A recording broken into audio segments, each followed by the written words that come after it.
Today, we're diving deep into 5 chilling crimes. These weren't solved by FBI profilers or forensic scientists with multi-million-dollar labs. No, these cases were cracked by you, by the internet sleuths, the armchair detectives, the Reddit users who refuse to let these mysteries fade into oblivion. Prepare to have your mind blown by the sheer undeniable power of crowdsourced justice. The year was 2013. The Boston Marathon, a symbol of endurance and community, was shattered by an act of terror. In the immediate aftermath, the FBI released blurry, grainy photos of 2 potential suspects. They were asking for the public's help, but what they got was an unprecedented, unfiltered digital manhunt. Reddit users, a legion of armchair detectives, immediately launched their own parallel investigation. The subreddit /r/FindBostonBombers became a hive of activity, a digital war room where thousands of eyes meticulously analyzed every single pixel of every available image and video. They cross-referenced, zoomed in, enhanced and debated every shadow and reflection. This was crowdsourcing on an epic scale, a real-time open-source investigation. The sheer volume of data processed by these dedicated individuals was staggering. They were driven by a collective desire for justice, a need to contribute to finding those responsible for such a heinous act. However, this intense, unfiltered scrutiny came with a significant, devastating cost. In their fervent pursuit of the truth, the internet sleuths made a critical, heartbreaking mistake. They wrongly identified a missing student, Sunil Tripathi, as one of the suspects. The internet, in its haste, turned into a digital mob. Sunil Tripathi's family, already enduring the agony of a missing loved one, were suddenly bombarded with death threats and accusations. Their lives were turned upside down by a torrent of misinformation. It was a stark, painful reminder of the immense power and terrifying responsibility that comes with wielding the internet as a weapon. Yet amidst this chaos, there was a silver lining, a strange twist of fate. The sheer overwhelming intensity of the online pressure, the constant stream of theories and analyses, inadvertently forced the FBI's hand. They were compelled to release clearer, higher-resolution photos of the actual suspects, much faster than they might have otherwise. This accelerated release of crucial evidence directly contributed to the swift identification and eventual capture of the real Boston Marathon bombers. This case became a profound cautionary tale, a stark warning about the dangers of digital witch hunts and the devastating consequences of misidentification. But it also undeniably proved the internet's raw, unbridled power to demand action, to accelerate investigations, and to mobilize a global community in pursuit of justice. For 2 agonizing decades, a young man lay unidentified, a ghost in the system. He was the victim of a tragic 1995 car crash in Virginia, his identity lost to the wreckage. Law enforcement had exhausted all their leads. He was buried as Grateful Doe, a poignant nickname derived from the single most distinctive clue he carried, a Grateful Dead t-shirt he was wearing at the time of his death. His case was cold, a forgotten file in a dusty cabinet. But the internet, with its boundless capacity for obsession and connection, refused to let him rest in anonymity. In 2015, the case of Grateful Doe found new life within the digital realm, specifically on Reddit. A dedicated community of users, many of them true crime enthusiasts and fellow deadheads, began to meticulously pore over the few available details. They weren't just looking at the t-shirt. These digital detectives, with their keen eyes for detail, noticed something else. They focused on his unique dental structure, a slight misalignment, and the specific type of jewelry he wore. These seemingly minor details became crucial breadcrumbs in a 20-year-old trail. Through painstaking cross-referencing with missing persons databases and online forums dedicated to unidentified remains, Reddit users in the /r/GratefulDoe subreddit began to piece together the puzzle. They started to see striking similarities between Grateful Doe's features and those of a missing teen named Jason Callahan, who had vanished from his home in North Carolina in 1995. The breakthrough was monumental. The online community, through their relentless dedication, managed to track down Jason Callahan's mother, a woman who had spent 2 decades living in a torturous limbo, never knowing what happened to her son. She had searched tirelessly, desperately for 20 long years, clinging to a fading hope. When Jason's mom finally received that life-changing call, the news that her son, Grateful Doe, had finally been identified, she collapsed in tears. It was an overwhelming wave of grief, but also immense relief. After 2 decades of not knowing, of endless questions and silent prayers, she could finally bring her son home. This wasn't just a case solved, it was a family reunited with a lost loved one, a soul finally given his name back, all thanks to the unwavering dedication of internet strangers. Imagine the scene: a bustling street in broad daylight, a pedestrian struck down, and the driver fleeing the scene without a second glance. This horrific hit-and-run in Canada left a victim dead and police with virtually no leads. The vehicle was gone, the witnesses few and unreliable. It was a seemingly impossible case, a cold trail almost before it began. In a desperate attempt to generate any new information, law enforcement took a modern approach. They uploaded the dashcam footage of the incident to YouTube, hoping that the vast reach of the internet might offer a glimmer of hope. They cast their net wide, praying for a miracle. And the internet, as it often does, delivered. Among the millions of viewers, one sharp-eyed individual, perhaps scrolling on their lunch break, noticed something incredibly subtle. Something that even trained police eyes had missed in the initial frantic review of the footage. It wasn't the car model or the color, or even a license plate. It was a rare, distinctive bumper sticker. A small, seemingly insignificant detail from a local business, barely visible in the blurry footage. But to this one viewer, it stood out. They recognized it, perhaps from their own community, or a place they frequented.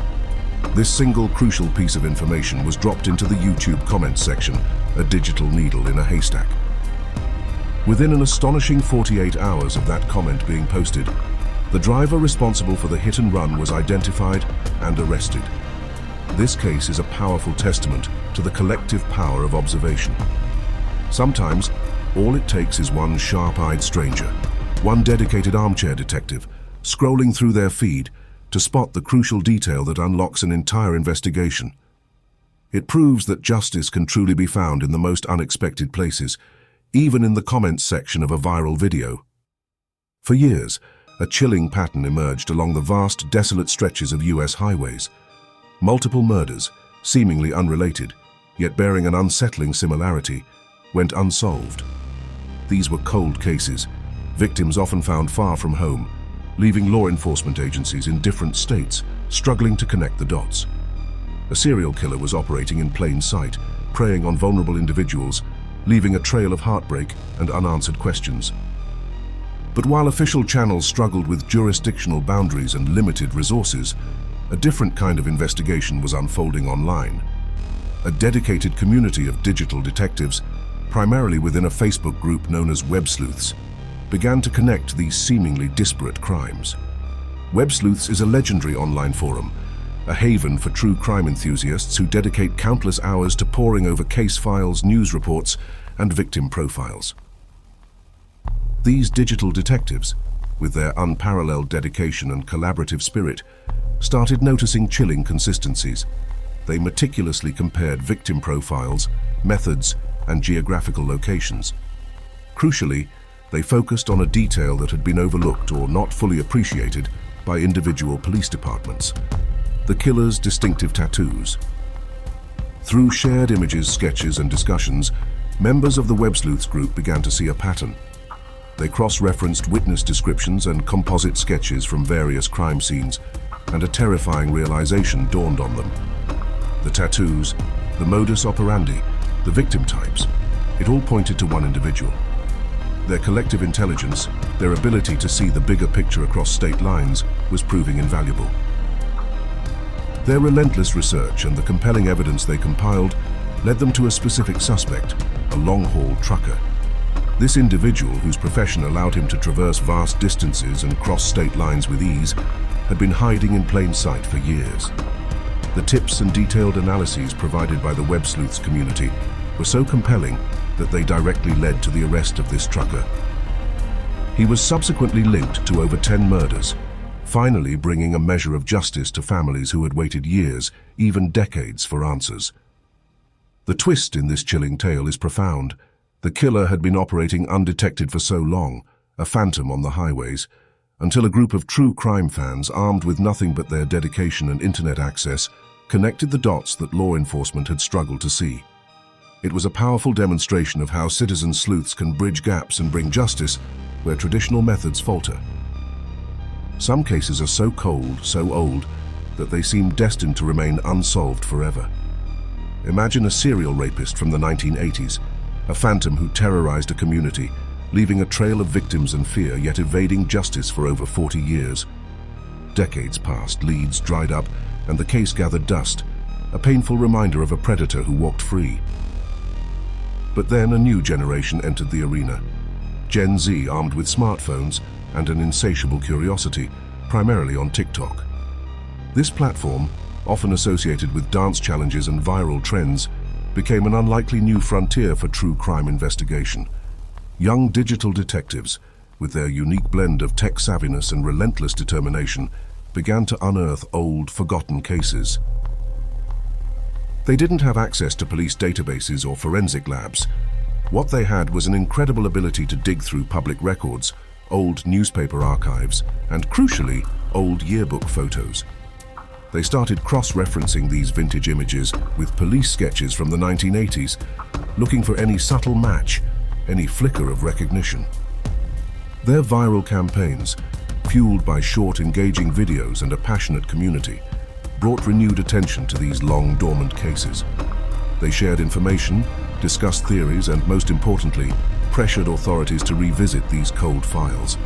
The sheer volume of attention, the constant stream of inquiries and new perspectives generated by TikTok users made it impossible for the cases to remain ignored.